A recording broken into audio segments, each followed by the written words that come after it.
Good evening, everyone. Thank you for joining us tonight on our New Jersey PTA virtual leader training. And now I will introduce Sharon Roseborough, the VP of Leadership Development. Thank you, Kathy. My name is Sharon Roseborough, and as Kathy said, I'm the VP of Leadership Development.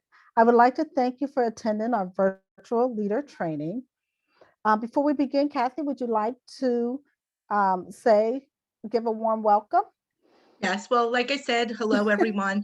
Thank you for joining us tonight. I know especially spring is here and it's beautiful out and it's still light, and I'm sure we all would like to be sitting outside or doing other things. Yeah. So thank you for attending, and we'll chat more when I do my president training.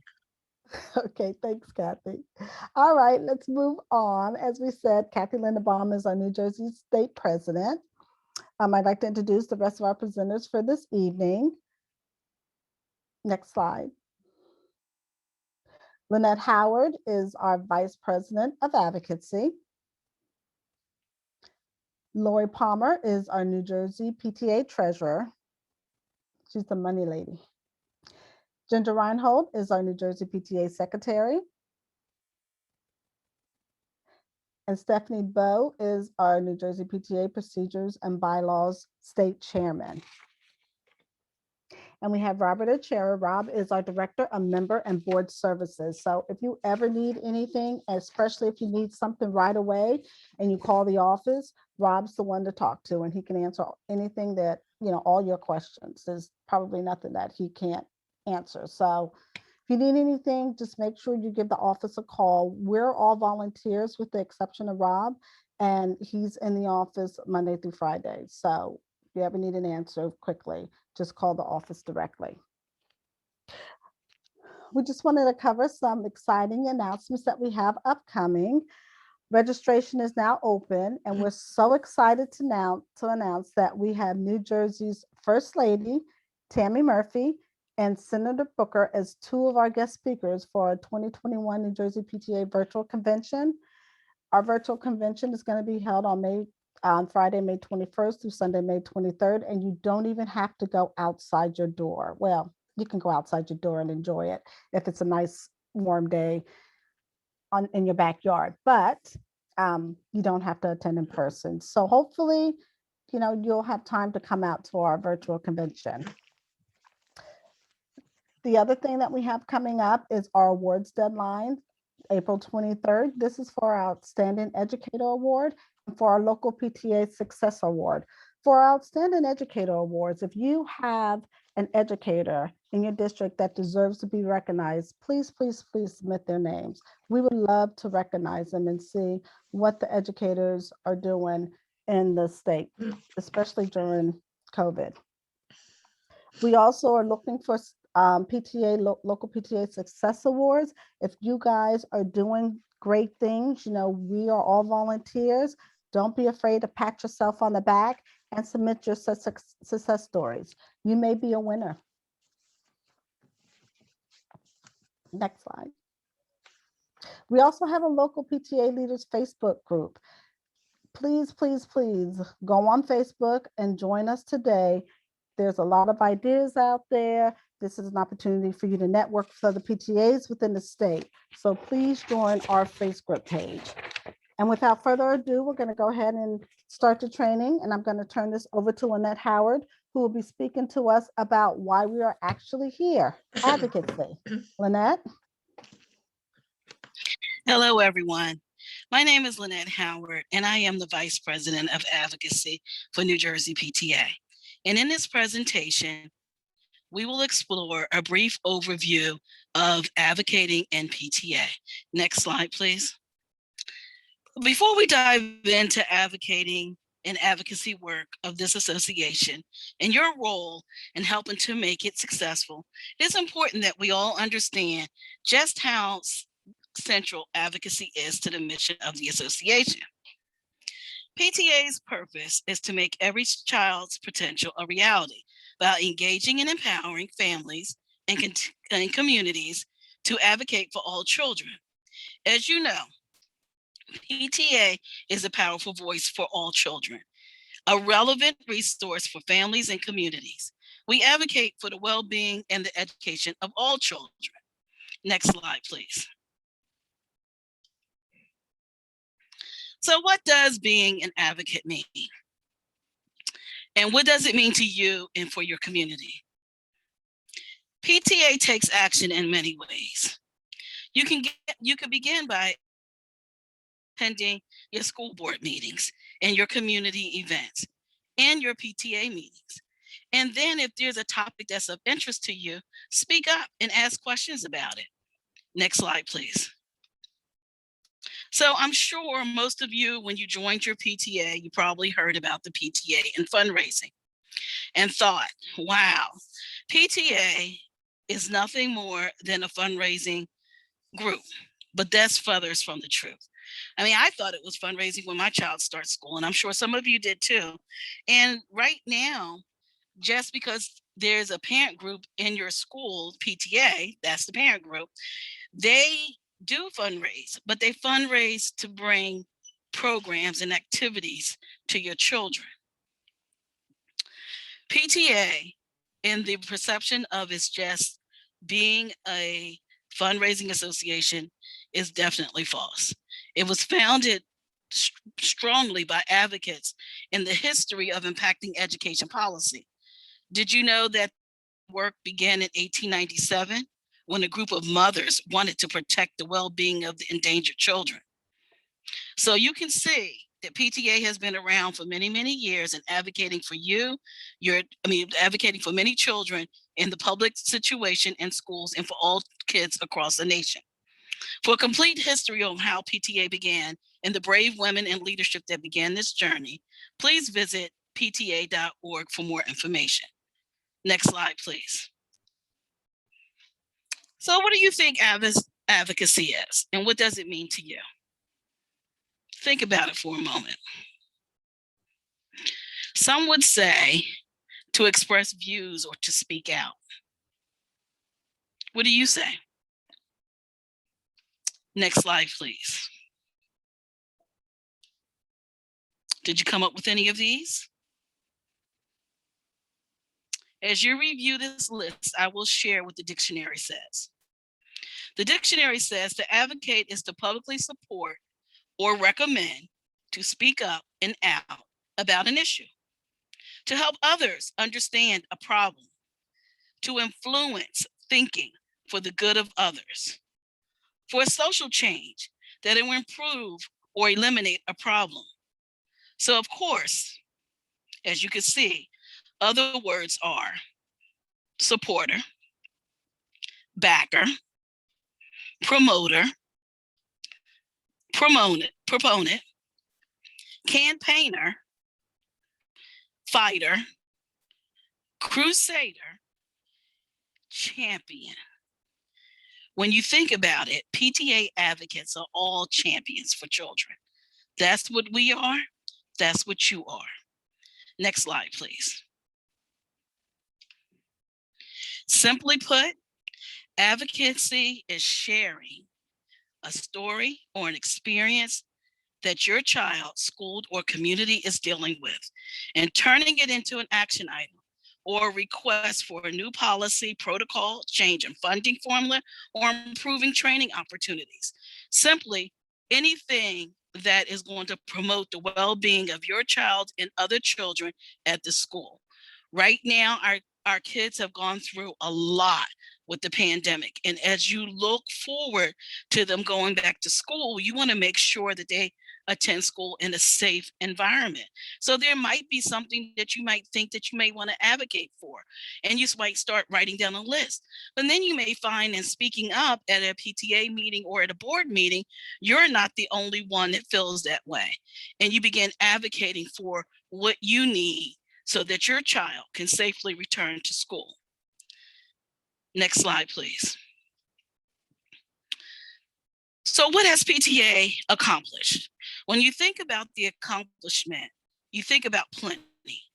And some of the things that PTA has accomplished over the years is creation of kindergarten classes, child labor laws, public health services, hot and healthy lunch programs, juvenile justice system, mandatory immunization, arts and education, school safety, and much, much more. In New Jersey, just last year, we advocated so that we can have pre-K and that we can have them in our schools and probably have full day so that our parents will be able to have our children have an early start. Next slide, please. So who are the PTA advocates? You are surrounded by advocates daily. You are all advocates. As local leaders, you are the frontline advocates for your student, your child, all the students in your school, your community, and beyond. You have made a commitment to engage with your families in your school because of the volunteer work that you do. Every time you step foot in the door, you're advocating for the future of the children in the school. Advocacy begins with understanding the concerns of the families, the needs of the students and the teachers, and the goals of the school administration.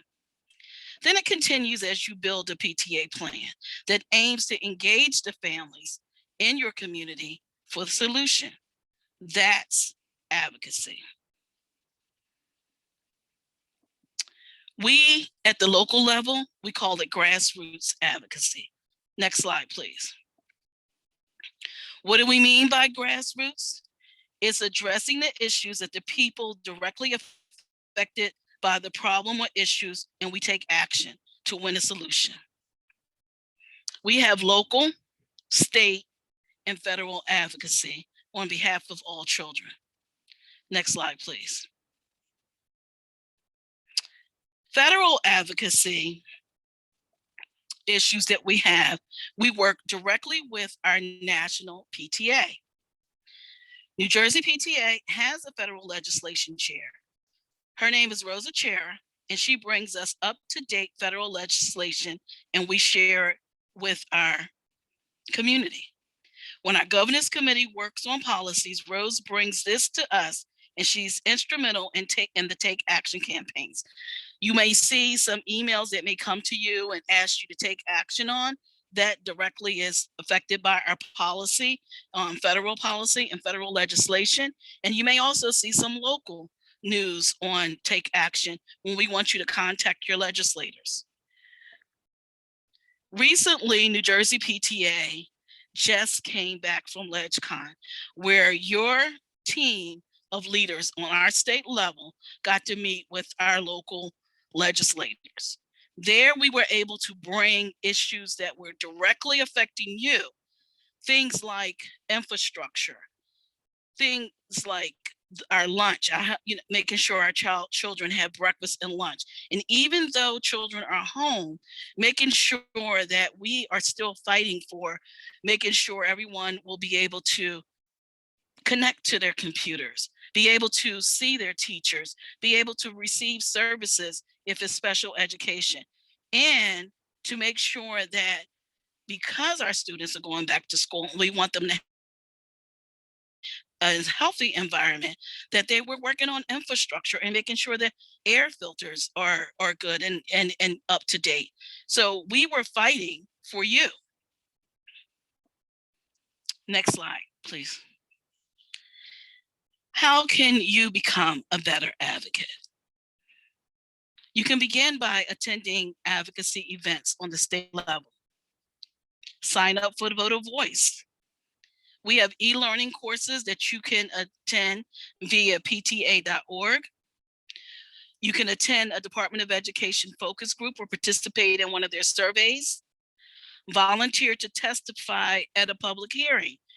You can sign up at New Jersey Ledge for legislative issues and to find out whether or not you want to testify on an issue that is directly impacting your child through the public hearings. Or you can write and submit a resolution. Writing or submitting a resolution will be done through New Jersey PTA. You can always contact anyone in New Jersey PTA's office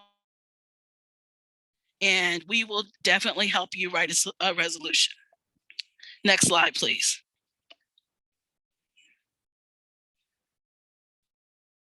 How can you advocate? Begin the call to action. I already talked about resolution and writing a position statement, and that's anything that is concerning to you. If you need help or have any questions, please reach out to the New Jersey PTA advocacy team for assistance.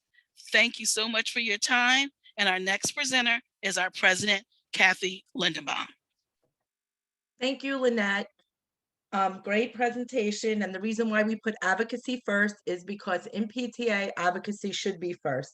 I like to say, that we are an advocacy association first before we are a fundraising association. So leading your local PTA. Next slide, please. I'm going to be talking about the role of the president and the vice president. So again, you're leading the PTA. You're the head advocate, I'd like to say. Should be first and foremost. As the leader of your PTA, your job is to unite people, to be all inclusive. I like to say your PTA should look like, your board of the PTA should look like the members in your community. You oversee financial and legal obligations. Yes, you do have a treasurer, you do have a budget and finance committee, you do have all those people in place, but in the end, the buck stops with the president. So remember, look over your bank statements, and of course, all the particulars will be taught in the treasurer's workshop, but I'm telling you, as the president, even the vice president, you need to be going over all that stuff, monthly. Preside over your meetings. Stay neutral when you're presiding. You only vote is to make or break a tie or by ballot. That's important because you do not want people to feel that they have to vote one way or another if you're up there as the president giving your opinions and, basically telling them how to vote. So you want to stay neutral with that. Remember that you represent the PTA. Membership is your job. So always, you're not going to get members if you're negative or if you're rude to people. So always try to represent your PTA, at your meetings, of course, with your principal, with your school board members, with your principal. The only way that you wouldn't represent the PTA is if you, as president, appoint someone for a particular instance to represent your PTA. Fostering partnerships and relationships. Just remember, the more involved in the community you are, the more help you will get for your families. You could get donations that way. Invite them all to be members of your PTA. What could they say? No. Also, communicate with your members. However you do that, however your school does that. I know during COVID, it's been very hard to communicate with your members, but if you usually email or definitely through Member Hub, that's a great source that we started a few years ago in PTA, and I think that has been working out very well. Next slide, please. Things that no one told me when I became PTA. Well, definitely no one told me there was going to be a 100-year pandemic, right? So it's been difficult, and I know it's difficult for the leaders out there now leading during COVID.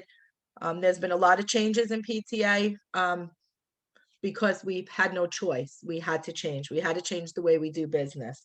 So you may not engage in business that's unrelated to the purposes of PTA. So always go over the mission. I like when we do a meeting, maybe say the mission beforehand.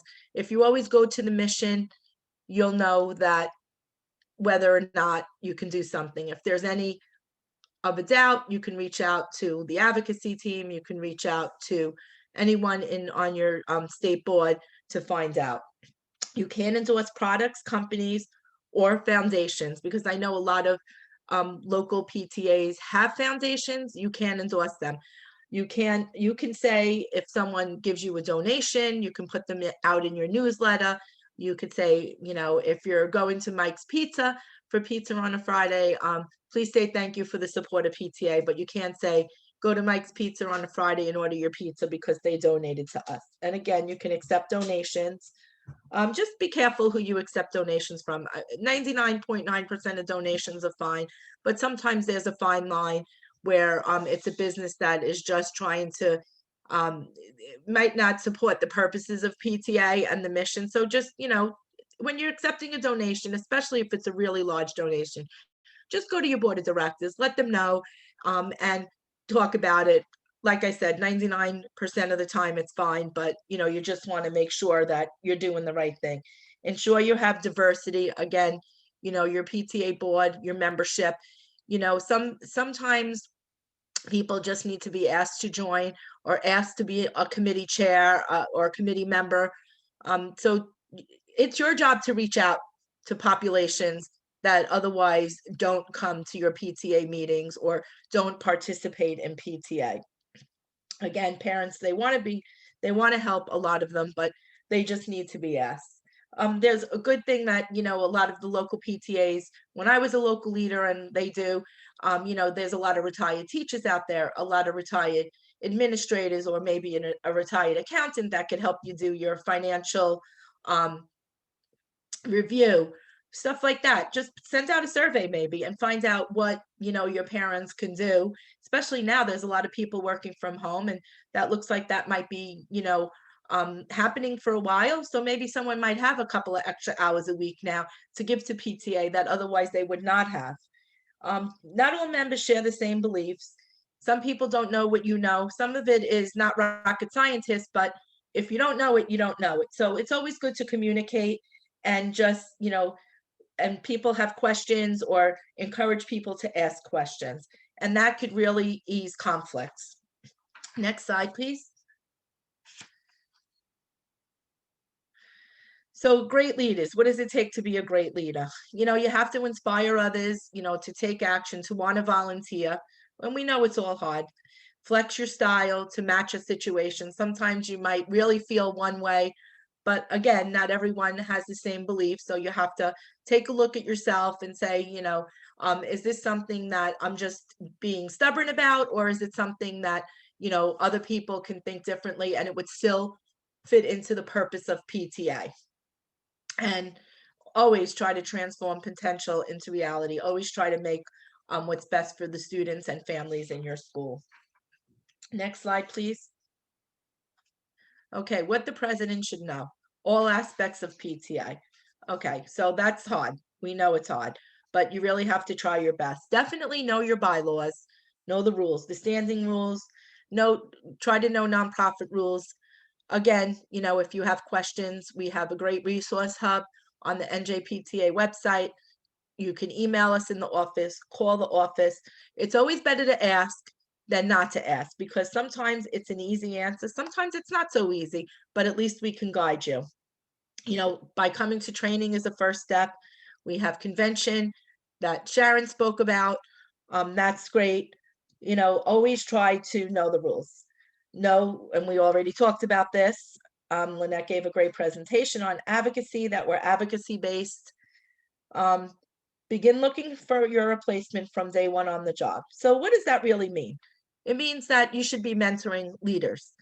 Mentor the leaders on your board, help them whatever you can, try to be there for everyone. No, this is putting a lot on people. I know that, especially with what's going on. But again, even you can assign a mentor if you have someone that's been in PTA a long time, or maybe like a past president, or just a past board member that was great with PTA and they're looking for something to do, but they don't exactly want to come to every meeting, chair a committee, and be that involved and putting in, 10, 20 hours a week on PTA. Maybe that's what they could do. Maybe they could be a mentor, and that's helping you look for replacements for your job and the other people on your board also. Want the best way, not your way. It's a democracy, not a dictatorship. I know sometimes it's just easier to do things yourself. Sometimes you have to end up doing them yourself. Sometimes if things, aren't going to get done, yes, in the end, it falls on the president, but always try to get someone else to help and try to let them do their job. Because that way doesn't really train anyone, but, try to reach out for help. Next slide, please. What the president should know, continued. Encourage participation. Again, people want to help. They like to be asked. again, send out that survey to find out what people are interested in. Ask teachers. I found that sometimes you go to a teacher, maybe have a little Zoom with all the teachers, or get a teacher liaison for each grade and have a little Zoom meeting and find out, like, are there any parents of that, can do whatever you need to be done?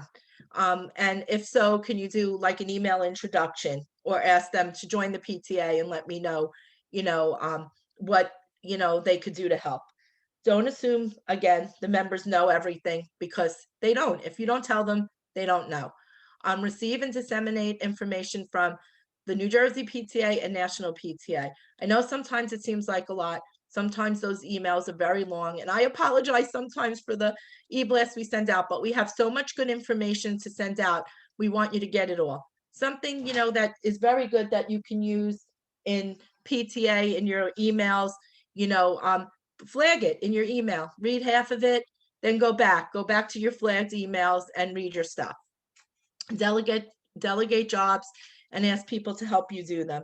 But all means, keep a sense of humor, because don't get yourself, and we all do it, so me too, but we all get ourselves upset and worked up, and it is PTA, and we have to try to work together, and it could be fun. There are times where PTA could be fun, and it should be fun. Next slide, please. Okay, what are the president's duties? Obviously, you're presiding at all board of directors and general membership meetings. Make sure your meeting runs orderly, start on time, have an agenda, a planned agenda, and use your agenda. Ensure that the goals of your PTA are being carried out according to your budget. You have to check your budget. Yes, obviously, it's a committee chair's job to look at the budget, to know what their budget is. But it's your job as president, your budget and finance committee, however your PTA works like that, to give the committee person their budget. The board of directors will decide what they want to do as a committee, or what the committee should be doing. The committee chair, again, should be looking at that budget, but in case they don't, again, the buck stops with the president. So make sure that they send you a written report before your meeting, so that this way you can look at that report and you'll know what they are being, what they're going to be reporting out. Again, be fully aware of all the PTA's financial activity. You're going to hear this a lot in all the trainings in a couple of hours, but it's for a reason. We do this because you need to know as president what's going on with that bank account. Your name is on that bank account. Okay, so you need to know, you need to look it over. You should all have the president being on, anyone who's on that bank account should have a sign in. If you still get paper copies, I don't know many PTAs that get paper copies anymore, but if you still do, that's fine. You should be looking it all over. As a PTA president, you're the only one that can sign contracts and legal documents. I know that in a lot of PTAs, I get this question a lot. For the past 2 years since I've been president, this is one of the big questions I get around this time of the year, more so maybe in May, who signs the contracts? My fundraising person signs a contract. Is that okay? No, it's not okay. The president signs the contracts. And remember, keep a copy of that with your documents. You sit as ex officio on every committee except the nominating committee and the financial review committees. The reason why you don't sit on the financial review committee is obvious, because you are a signer on the checks and you want someone else to check that. The nominating committee, believe me, it's the best thing not to be part of that when you're a sitting president. But you're not supposed to be part of that. At the end of this, after bylaws, we're going to be talking about nominations and elections a little bit. So, there'll be time to ask questions for there. And obviously, I should have said this from the beginning. If there's any questions you have, please put them in the Q&A box, and Rob will try to answer everyone. And if not, if it's something that needs to be answered live, he will let me know. You have to ensure that everyone is doing the job, especially the treasurer. Because in the end, again, I'm going to keep saying this, the buck stops with the president. Doesn't mean you have to do every job, but you have to make sure it gets done. Because in the end, that's your job as president, to make sure stuff is being done. Okay, next slide, please. Before the meeting. Okay, prepare an agenda. Some people do it along with the secretary. It's always good to do it along with the secretary, because the secretary has the minutes from the last meeting. As president, you should have your agenda, write your information down too, write your stuff down as the meeting goes, but you can always depend on that secretary to have it. Make sure that you get those minutes from the previous meeting. Don't wait for like 2 days before your meeting. Get them as soon as you can, why it's fresh in the secretary's mind, why it's fresh in your mind.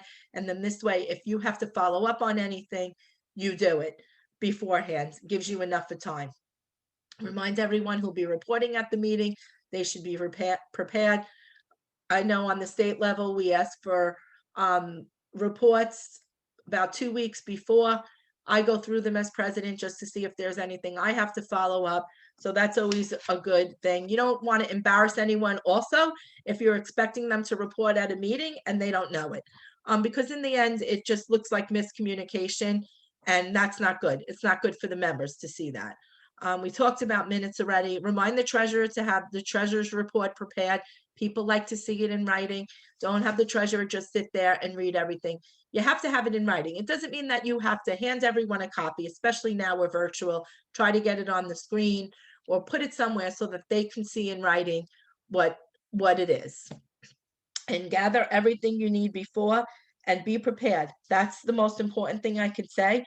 Try to be prepared. Don't be afraid to say at a meeting, well, that next slide. I'm going ahead of myself here. Okay, start on time, follow your agenda, take notes, encourage people to participate. Definitely send out an agenda ahead of the meeting, especially to your board of directors. Ask them if there's anything that they would like to add. I always like to meet with the principal about a week or two before the meeting, just to see if there's anything the principal would like. That's part of fostering partnerships in the beginning that we went over. You really should have a good relationship with your principal. Don't rehash the past. You got to move forward. No debates at a meeting. Definitely not. Do not let someone get up at a meeting and start debating and talking to people. Everything goes through the chair. Okay. And what I find that's very hard, and I'm getting a lot of questions on this, emails or some calls from other local presidents, that people are putting stuff in a chat box that shouldn't be put in the chat box. I'm going to say this, then if that's going to be a problem, and I've talked to the state parliamentarian on this, you shut down the chat box. You do not have the chat box on during the meeting. And if they want, obviously, they could ask a question, on Q&A, you can do that, but, so you can turn that on after the meeting for them to ask questions, or turn on the microphones and call on them. But if the chat box becomes a problem during the meeting, plus it's distracting. And during virtual meetings, it's always good to have someone other than you or the secretary watch that box, letting people into the meeting, because the secretary has to be taking minutes. You have to be running the meeting. So it's always good to get that person, and say at the beginning of the meeting, say if your meeting is going to be recorded, and then and the secretary will go over this, and then say who's going to be the person that's going to be watching the chat box and helping you with your Zoom. And again, don't let anything get individual. If someone is on and they're asking a question to the principal, don't let them put the principal in a position where they're talking about Johnny's, 504 or Johnny's IEP or anything like that. Definitely direct them to the right person. I'm not saying ignore them, but definitely say this is not an individual meeting. This is for something, but here's the person. If the principal's there, then you ask the principal to tell them who to go to. If not, just say, please go to the principal, and the principal will direct you, or I can give your name and number to the principal and have him or her get back to you.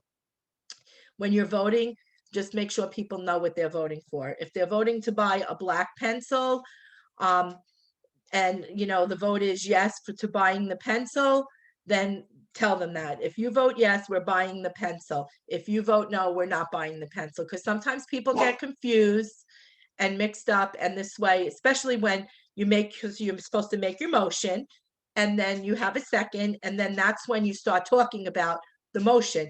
And sometimes by the time you get to the vote, people forget. Obviously, if it's as easy as buying a pencil, they might not forget that, but some of the things are a little bit more complicated. So make sure that you repeat that again. And definitely be courteous to everyone. Sometimes you just got to bite your tongue, but you definitely need to do that. Next slide, please. So after the meeting, be sure the secretary sends you a copy of the minutes so that it's fresh. We already talked about this. Follow up on anything you said that you were going to do. Anything, if there was any new motions, that they wanted a new program or whatever. If you said that you were going to get the name to the principal for something, do that. Follow up on all that. You should be making little notes about stuff too, if you could, but sometimes it's hard to do that. I get it. Update your procedure book and running list of duties. It could be paper and pen. It could be a notebook. It could just be something you do on the computer, but it's easier if you do it as you go along so that when you're turning over, to a new leader, you have that information. Plus for yourself, especially if you have a 2 or a 4 year term, like if you have, 2 2-year terms or 2 1-year terms, it's nice to go back in that thing and say, oh, hey, what did I do last June? And then you could read what you did. And then evaluate the meeting and the work that you guys are doing as a PTA. Say, okay, did I let people talk too much? Did I talk too much? That's one of my problems. But evaluate what you're doing and then, fix it for the next time. Next slide, please. So where can you look for help? I'm not going to go over all of this, but, obviously, like we talked about the bylaws, go to pta.org. You're at a training now. PTA.org is awesome because we have the resource area. They have handbooks, forms, go to Member Hub. There's a new on the resource hub now. There's a place that if there's something you're looking for that's not there, you can email that in. And if it's something that we could get on the resource hub, we will. There's sample agendas, sample procedure books, letterhead, important numbers, a transition checklist, contact information. So there's a lot of stuff for help. You just have to know where to go and get it. And then if there's something not there, again, reach out to us and we will help the best way we can. Next slide, please. These are just some sample agendas. Again, you can find these on the resource hub. I'm not going to read all of it, but it's just some sample stuff. Vice president's duties, according to the bylaws, the vice president is there as an aide to the president. Of course, the vice president performs duties of the president's in the president's absence. In the standing rules, which Stephanie will go over. The standing rules should say which vice president will be that next person in line if you have more than one vice president. And in the standing rules, if you want to give a vice president, a bylaw, some want vice presidents to do bylaws or bylaws. My mind just went blank, but different duties. Membership is another one that they use. You can put that in your standing rules. And programs, fundraising, that's all there. Next slide, please. Relationship with the principal. Remember, the principal runs the school and you run the PTA. There's a lot of confusion with that. Some principals are great with it. Other principals think that, you're their ATM machine and whatever they tell you to do with the money, they could do. Obviously, you really need to have a good relationship with your principal because that's what works best.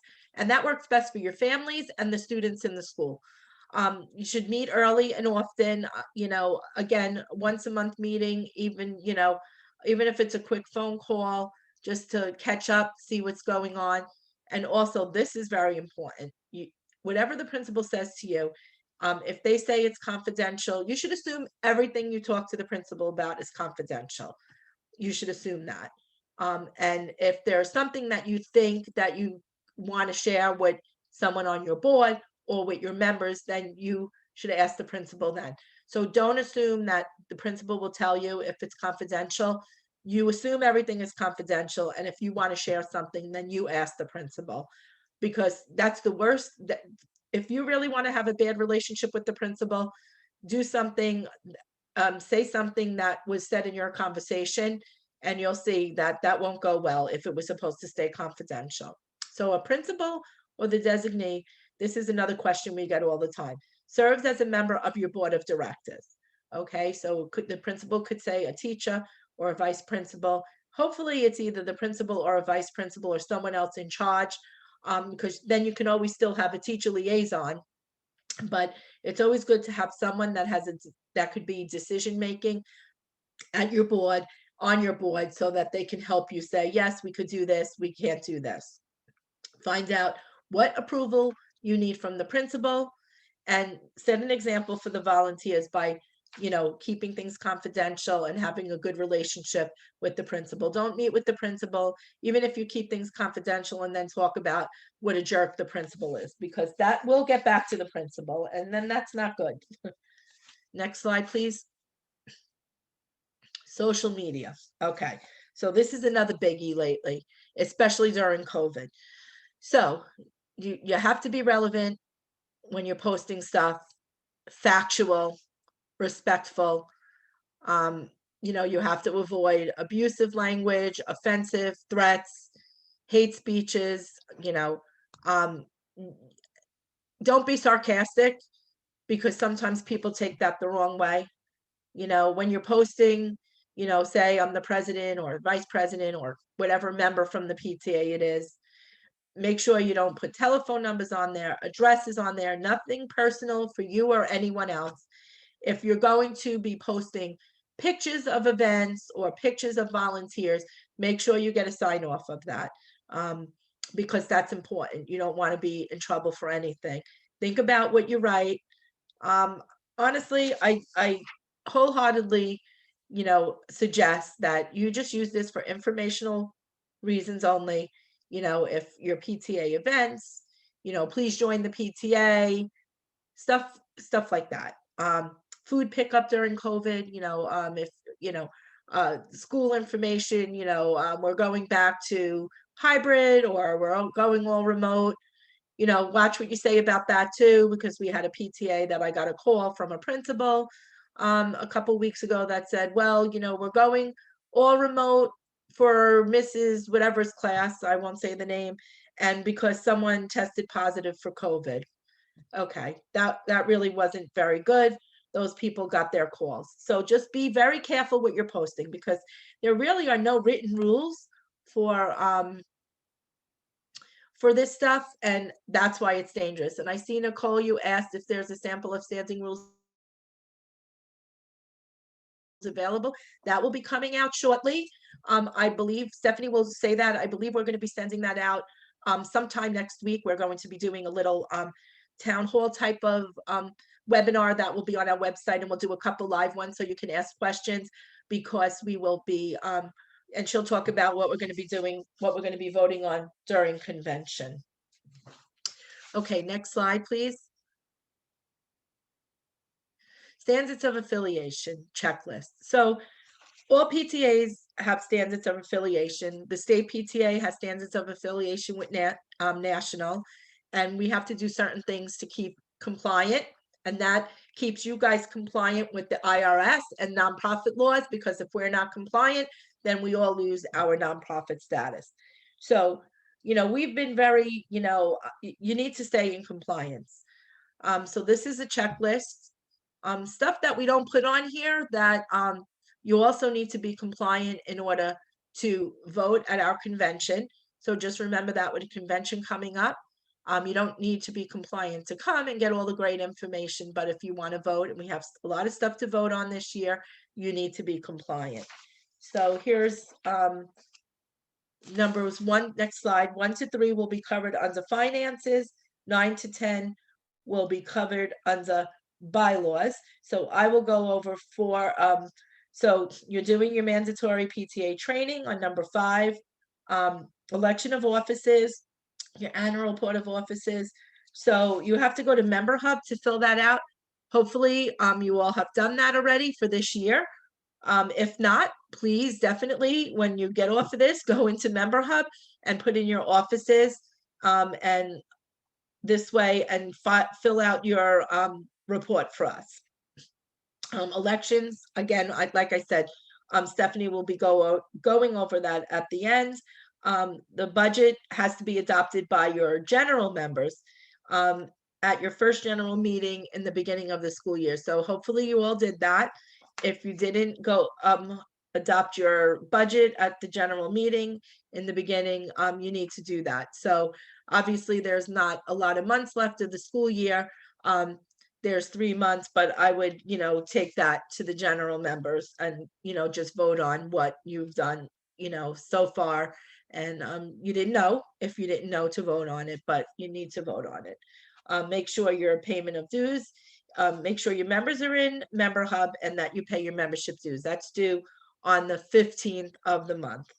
And then make sure your internal audit, which is now called a financial review, is done. That should have been done already by August 31st, but you do need that to be compliant. So if you didn't do that already, please get 3 members of your PTA to do that.